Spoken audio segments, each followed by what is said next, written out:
ముఖ్యమంత్రి రేవంత్ రెడ్డిని ప్రజలు ఫుట్బాల్ ఆడే రోజులు దగ్గరలోనే ఉన్నాయని సిద్దిపేట ఎమ్మెల్యే మాజీ మంత్రి హరీష్ రావు అన్నారు. మెదక్ జిల్లా నర్సాపూర్లో నిర్వహించిన నూతన సర్పంచుల ఆత్మీయ సన్మాన సభలో ఆయన ముఖ్య అతిథిగా పాల్గొని ప్రసంగించారు. ఈ సందర్భంగా ఆయన మాట్లాడుతూ రాష్ట్రంలోని అన్ని వర్గాల ప్రజలను కాంగ్రెస్ ప్రభుత్వం 2 సంవత్సరాలుగా మోసం చేస్తూనే ఉందని, వారి పాలన చూసి రాష్ట్రంలో 4,000 మంది బీఆర్ఎస్ బలపరిచిన అభ్యర్థులను ప్రజలు ఎన్నుకున్నారని, రానున్న రోజుల్లో జరిగే ప్రతి ఎన్నికల్లో కూడా కాంగ్రెస్ పార్టీకి చుక్కదిరి తప్పదని అన్నారు. కాంగ్రెస్ పాలనంతా మోసం, దగా, కుట్ర వంటి అంశాలపై కూడా సాగుతున్నాయని హరీష్ రావు అన్నారు. ఈ సందర్భంగా ఏర్పాటు చేసిన కార్యక్రమంలో పలువురు సర్పంచులను సన్మానించారు. పార్టీ కష్టకాలంలో నిలబడి పోరాడి గెలిచిన ప్రతి నాయకునికి, కార్యకర్తకు పార్టీ అండగా నిలబడుతుందని అన్నారు. కార్యక్రమంలో ఎమ్మెల్యే సునీత లక్ష్మారెడ్డితో పాటు నర్సాపూర్ నియోజకవర్గంలోని ఆయా మండలాలకు చెందిన పార్టీ నాయకులు, కార్యకర్తలు పెద్ద ఎత్తున పాల్గొన్నారు.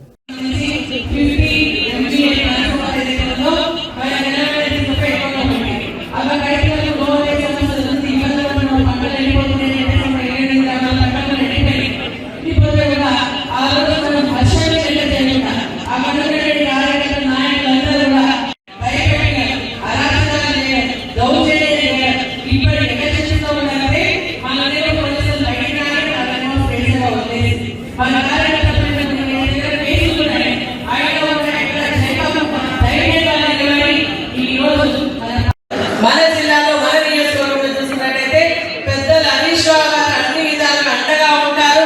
కాబట్టి మాకు ఏదైనా సరే హరీష్ రావు గారి భరోసా ఉంది అన్న నమ్మకంతో ప్రజలందరూ కూడా టీఆర్ఎస్ పార్టీకి ఓటు వేసి మరి గెలిపించినందుకు మనం వారికి సదా రుణపడి ఉన్నాము అని చెప్పేసి కూడా ఈ సందర్భంగా తెలియజేస్తా ఉన్నా.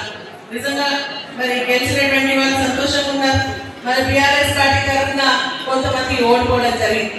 మీరేం బాధపడద్దు అని చెప్తా ఉన్నారు. మరి ఒక్కొక్క ప్లేస్ లో రెబల్స్ ఉన్నారు. మన వాళ్ళు మనకి పోటీ అయిపోయింది. వాళ్ళంతా కూడా మళ్ళీ తిరిగి మనందరం కలిసి పనిచేస్తామని చెప్పేసి నేను ఆహ్వానిస్తున్నా. మీరు బాధపడకండి, భయపడకండి. మీతో పాటు మేమున్నా.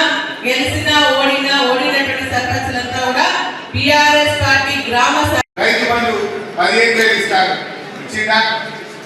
2 పంటలు రైతు బంధు ఇచ్చింది, 2 పంటలు ఎక్కొట్టి సగం ఇచ్చిండు, సగం ఎక్కొట్టి మధ్యలో ఒక వారకాలం ఎక్కొట్టిండు.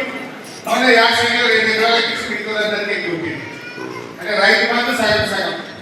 బోనస్ పోయిన వారకాలం ఇచ్చిండు, పోయిన యాసకి ఎక్కొట్టిందా లేదా?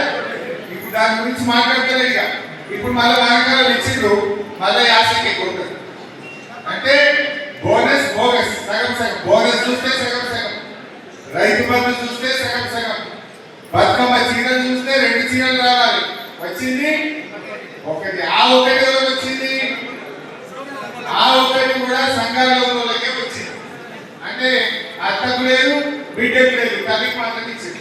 ఇప్పుడు అత్తేమనుకోవాలి, నా కోడలు కట్టుకుంది నాకు ఇవ్వలేదు అనుకోవాలా? బిడ్డ ఏమనుకోవాలి, మా అమ్మకి వచ్చింది కానీ నాకు రాలేదు అనుకోవాలా? కేసీఆర్ అత్తకి ఇచ్చిండు, బిడ్డకి ఇచ్చింది, తల్లికి ఇచ్చిండు, అన్నకి ఇచ్చింది. కానీ రేవంత్ రెడ్డి 2 బతుకమ్మలకు ఇచ్చింది ఒకటే.